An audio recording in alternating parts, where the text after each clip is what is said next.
ಉಡಾಯಿಸೋ ಖಾರ ಬಣ್ಣ ರುಚಿಯನ್ನು ನೀಡುತ್ತದೆ. ಮೆಣಸಿನ ಪುಡಿ ಚಿಂದಿ ಉಡಾಯಿಸೋ ಖಾರ ಬಣ್ಣ ರುಚಿ. ಅರಮನೆ ತಲುಪಿದೆ ಚಾಮುಂಡೇಶ್ವರಿಯ ಉತ್ಸವ ಮೂರ್ತಿ.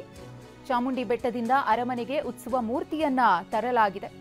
ತೆರೆದ ವಾಹನದಲ್ಲಿ ನಾಡ ಅಧಿದೇವತೆ ಚಾಮುಂಡೇಶ್ವರಿಯ ಉತ್ಸವ ಮೂರ್ತಿಯನ್ನ ಮೆರವಣಿಗೆಯ ಮೂಲಕ ಅರಮನೆಗೆ ತರಲಾಗಿದೆ. ಇದೀಗ ಉತ್ಸವ ಮೂರ್ತಿ ಅರಮನೆಯನ್ನ ತಲುಪಿದೆ, ಗಮನಿಸ್ತಾ ಇದ್ದೀರಿ. ಒಂದು ಕಡೆ ನಾಡಿನೆಲ್ಲೆಡೆ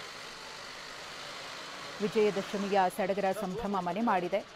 ಕರ್ನಾಟಕಕ್ಕೆ ಮುಕುಟ, ಸಾಂಸ್ಕೃತಿಕ ನಗರಿ ಮೈಸೂರು ದಸರಾ ಹಬ್ಬವನ್ನ ಕಣ್ತುಂಬಿಕೊಳ್ಳುವುದಕ್ಕೆ 2 ಕಂಗಳು ಸಾಲುವುದಿಲ್ಲ. ಅದರಲ್ಲೂ ಚಾಮುಂಡಿ ದೇವಿಯ ಉತ್ಸವ ಮೂರ್ತಿಯನ್ನ ಅಲಂಕಾರ ಭೂಷಿತಳಾಗಿರುವಂತಹ ನಾಡ ಅಧಿದೇವತೆಯನ್ನ ಕಣ್ತುಂಬಿಕೊಳ್ಳುವುದಿದೆಯಲ್ಲ, ಇದು ರೋಮಾಂಚನಗೊಳಿಸುತ್ತೆ. ಗಮನಿಸ್ತಾ ಇದ್ದೀರಿ, ಇದು ಅರಮನೆಗೆ ಚಾಮುಂಡೇಶ್ವರಿಯ ಉತ್ಸವ ಮೂರ್ತಿಯನ್ನ ತೆರೆದ ವಾಹನದಲ್ಲಿ ತಂದಂತಹ ದೃಶ್ಯ. ವಿವಿಧ ಪುಷ್ಪಗಳಿಂದ ಚಾಮುಂಡಿಯ ವಿಗ್ರಹವನ್ನ ಅಲಂಕಾರ ಮಾಡಲಾಗಿದೆ. ಪ್ರತಿ ವರ್ಷ ಇದೇ ಸಂಪ್ರದಾಯ, ಆಚರಣೆ ಪದ್ಧತಿ ಇರುತ್ತೆ. ಚಾಮುಂಡಿ ಬೆಟ್ಟದಿಂದ ಉತ್ಸವ ಮೂರ್ತಿಯನ್ನ ಮೆರವಣಿಗೆಯ ಮೂಲಕ ರಸ್ತೆ ಮಾರ್ಗವಾಗಿಯೇ ಅರಮನೆಗೆ ತರಲಾಗುತ್ತೆ. ರಸ್ತೆ ಉದ್ದಕ್ಕೂ ಕೂಡ ಚಾಮುಂಡಿಯ ಭಕ್ತಾದಿಗಳು ನಿಂತು ಚಾಮುಂಡಿ ದೇವಿಗೆ ನಮಸ್ಕರಿಸಿ ಆಕೆಯನ್ನ ಕಣ್ತುಂಬಿಕೊಳ್ತಾರೆ. ಅರಮನೆ ಆವರಣಕ್ಕೆ ಚಾಮುಂಡಿ ದೇವಿಯ ವಿಗ್ರಹ ಪ್ರವೇಶಿಸಿದಂತಹ ಕ್ಷಣ ಇದು. ಅರಮನೆಯಲ್ಲೂ ಕೂಡ ಚಾಮುಂಡಿಯ ಉತ್ಸವ ಮೂರ್ತಿಗೆ ಪೂಜೆ ಪುನಸ್ಕಾರ ಸಲ್ಲಿಕೆಯಾಗುತ್ತೆ. ಅದಾದ್ಮೇಲೆ ಈಗಾಗಲೇ ಹೇಳಿದ ಹಾಗೆ ನಿಗದಿಯಾಗಿರುವಂತಹ ಶುಭ ಮುಹೂರ್ತದಲ್ಲಿ ಅಂಬಾರಿಯ ಮೇಲೆ ಚಾಮುಂಡಿ ದೇವಿಯ ಉತ್ಸವ ಮೂರ್ತಿಯನ್ನ ಇರಿಸಲಾಗುತ್ತೆ.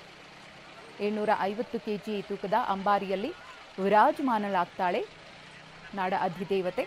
ನಂತರದಲ್ಲಿ ಅಭಿಮನ್ಯು ಬೆನ್ನಿಗೆ ಅಂಬಾರಿಯನ್ನ ಕಟ್ಟಲಾಗುತ್ತೆ. ಅದಾದ್ಮೇಲೆ ಎಲ್ಲರೂ ಕೂಡ ಕಾತರದಿಂದ ಕಾಯ್ತಾ ಇರುವಂತಹ ಜಂಬೂ ಸವಾರಿಗೆ ಚಾಲನೆ ಸಿಗುತ್ತೆ.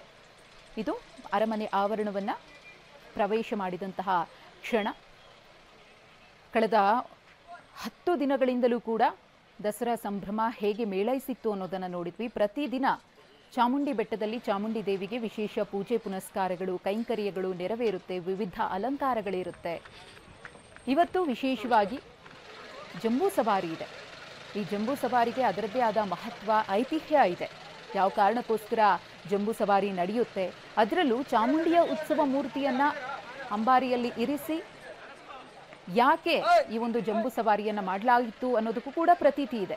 ಮುಂಚೆಯೆಲ್ಲ ರಾಜ ಮಹಾರಾಜರು ಕೂತ್ಕೊಳ್ತಾ ಇದ್ರು ಅಂಬಾರಿಯಲ್ಲಿ.